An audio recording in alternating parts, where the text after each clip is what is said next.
大家好，我係 Chris。咁啊，上一條片咧拍過今日食乜 lunch 啦，咁有啲朋友反映就係話，喂，一條片咧係唔足夠支撐佢哋中午飯嘅問題喎，解決佢哋嘅煩惱喎。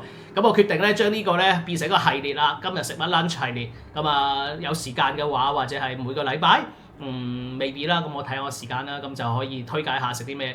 咁今日咧，我覺得咧推介下我平時都會食嘅，或者係過去我一直都好中意食嘅煎午餐肉。煎午餐肉，我相信午餐肉應該好多人食過啦，餐蛋麵啊或者之類嘅做法。咁一般我哋去茶餐廳啊、大排檔食到嘅午餐肉都係唔知係咪圓罐裝切片好薄片咁樣咧，煎兩下就交俾你嗰種啊。我以前細個食嗰啲都係咁樣嘅，我就覺得一般啦，唔係咁好食。咁啊，如果你自己買嘅午餐肉，通常都買啲長罐、方罐裝啦，係咪？類似啦。咁我最近都有買，啱啱買咗罐噶啦。咁啊，我依家中意食呢啲咧韓仔啊，韓仔嘅午餐肉。咁不過點解唔食中國出嗰啲咧？係咪豬仔排嗰啲咧？以前我都食嘅，咁但係咧近年我覺得佢好似鹹咗啲，或者係嗰啲味變咗啲，奇怪一啲。咁所以咧依家我係偏愛食呢種呢隻係咩啊？呢隻係我唔記得咗，呢隻係樂天定係乜嘢啦？我覺得 OK 喎，韓仔嗰啲午餐肉，咁啊煎起嚟咧佢挺身少少，亦都冇咁鹹。咁啊稍後我哋做下啲前置嘅準備功夫，切午餐肉都有技巧㗎，唔係話切薄片嘅，我係口切嘅，一陣間見。好。頭先介紹咗今日要煮啲咩啦，就係煎午餐肉啦。咁煎午餐肉咧，淨係食午餐肉唔得嘅。我都平時咧，我都好似上一條片咁樣啦，我都係有啲沙律嘅。咁呢啲菜咧，我都係事先準備啦。我下一次拍埋點樣準備啲菜啦。咁但係今次已經準備咗啦。咁啊，一陣間攞出嚟俾大家睇埋。咁啊，喂，整午餐肉咧，做啲準備功夫先，都要切㗎，係嘛，大哥？冇理由成罐拎去煎㗎嘛。咁啊，大家都各有各做法嘅，即係切午餐肉。咁但係咧，我咧中意咧厚切少少嘅，即係薄片式嗰啲咧，唔係唔好。咁啊，既然咧我哋唔係茶餐廳咧，就不如自己對自己好啲啦，切得厚啲。嗱，呢個咧方罐裝咧，我咧就會將佢劏一半之後咧，再一半，咁就一嚿啦。唔係喎，我切細咗添，我應該咁樣就一嚿就夠㗎啦，唔緊要啦。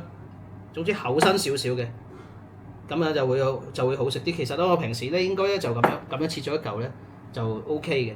咁啊不過咧我覺得就 whatever 啦。你覺得知點樣切咧對你嚟講係方便啲嘅，方便操作啲嘅就 OK 啦。就唔好切到佢太薄咯，切到佢太薄咧，有時咧煎起嚟咧就難搞啊。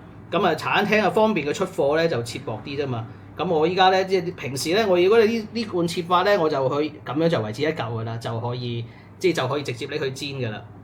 咁依家我再切佢一半咧，即係細嚿咧，即係好似一粒狀咁樣咧。咁佢仲有一個質地喺手咧，厚身少少咧。咁佢裏邊咧就會即係外邊可以煎到佢脆，裏邊咧就會依然都會有啲軟腍嘅感覺啦。咁啊前置功夫咧就準備好啦，切好晒啦。咁啊一陣間咧，我哋就落鑊去煎啦。轉頭再見啦 ，OK。好啦，前置功夫準備好啦，咁我哋就可以準備去煎啦。咁啊，大家唔知用咩爐啦嚇，咁啊我係用一個電陶爐啊。咁啊，其實咧爐咧好簡單嘅啫，你求其買個嗰啲手提石油氣爐都得啦。咁啊 pan 啊好簡單嘅啫，咁啊唔好太複雜就得㗎啦。咁啊，我成日覺得即係整嘢食或者係煮嘢食又唔係一件好難嘅事嚟啫，唔使話 set 個陣嘅呢啲咁嘅嘢，求其咁啊買個爐翻嚟已經 OK 啦。好啦，一定要落油咧，煎嘢唔落油係搞唔掂嘅。咁我都同大家講啦，我係中意即係啲比較香口啲嘅，用麻油。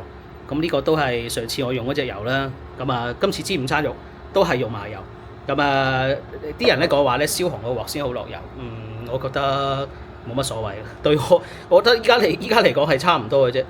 咁我覺得分別唔係太大，除非你話咩嗰啲咩唔係易結鑊嗰啲咧，黐底嗰啲咧，咁就另計啦。咁啊，所以就大家自己衡量啦。其實咧煎午餐肉咧，我覺得咧係要有啲耐性，因為咧我係會慢慢煎，煎到佢係表面脆，裏邊仲係軟嗰種感覺嘅。咁啊，所以咧煎一次午餐肉咧，分鐘我搞成20幾30分鐘嘅。咁啊，對於即係譬如嗰啲叫做咩啊茶餐廳嚟講咧，正常嚟講係唔會等你咁耐噶嘛。咁啊，所以咧就我今次即係呢個煎午餐肉咧係比較耐少少嘅。用呢個夾唔係咁好用，即係用個筷子就會好啲。咁啊，呢個咧就要等佢慢慢啦。嗱，咁啊一陣間反面佢啦，我諗大概煎佢5分鐘，跟住再反面。咁啊，轉頭再嚟見過。好啦，煎咗一輪咧，我哋即係嗰啲午餐肉咧要反下面先啦。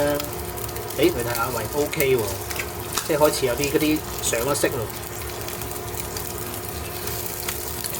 Actually 咧，我要煎到每一個面咧都係啲金黃、脆脆地嘅，咁就先至叫成功。所以咧用嘅時間可能會長啲。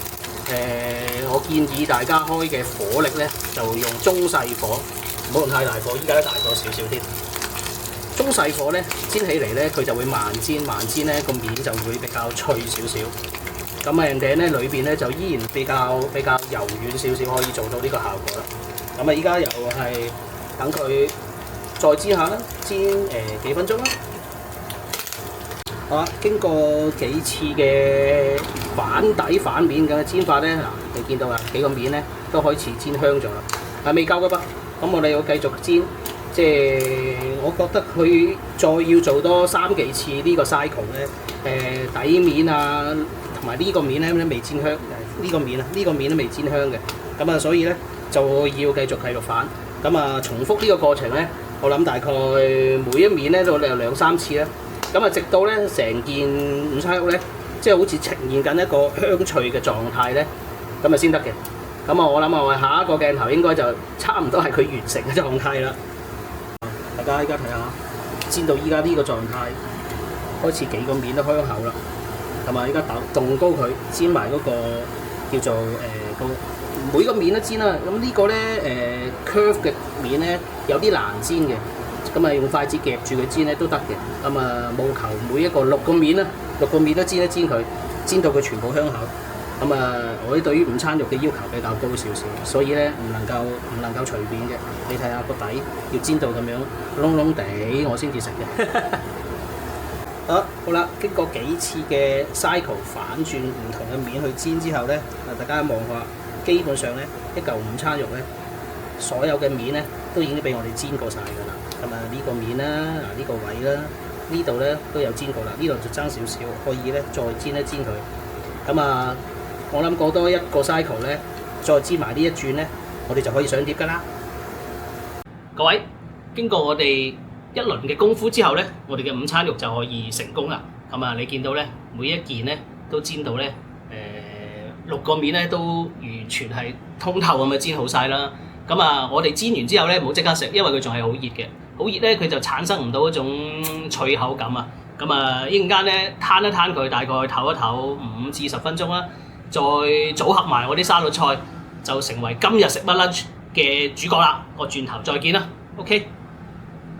好啦，咁啊頭先我煎好啲午餐肉啦，我都話我有啲沙律菜啦。嗱，呢個就係我嘅沙律菜，咁啊俾大家睇下啦。其實都豐富嘅喎，係嘛？有西蘭花啦，有紫椰菜啦，有雞蛋啦，有啲叫做呢啲叫做西蘭花啦，同埋蘆筍啊。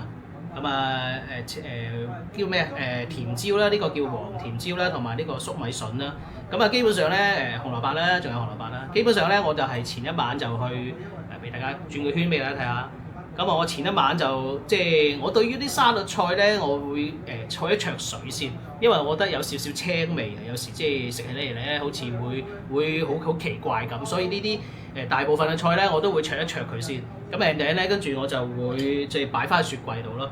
咁啊好啦，我話 combine 埋我哋今日嘅主角咧，午餐肉咧就可以變成我哋今日食乜 lunch 嘅主角啦。咁啊其實咧，如果啲午餐肉嚟講咧，我覺得都好豐富嘅，因為作為一個中午飯咧，我飲一個成年人嚟講咧，應該咧，哇應該足夠啦！呢一碟嘢係嘛，有午餐肉，有菜。其實就各種顏色嘅嘢都有少少嘅，基本上咧，我覺得都相對均衡嘅。我睇翻自己先，睇咪到？睇咪到？係因為我校咗嗰個乜嘢啊？嗰個 focus 啊。好，睇翻呢個先。好啦，咁啊呢個叫做午餐肉加沙律啦，香煎午餐肉啦嚇，就係我哋今日食乜 lunch 嘅推介啦。咁啊，即係中意嘅朋友咧，可以照住嚟做啦。煎午餐肉係我最中意嘅，或者係我最拿手嘅一個做法嚟嘅。咁啊，等我試一嚿先嚇。哇！唔知你聽唔聽到？佢依然個外邊係脆嘅，裏邊係軟嘅。因為外脆內軟咧，先係煎午餐肉嘅最高境界。好啊，我食飯啦，多謝大家，拜拜。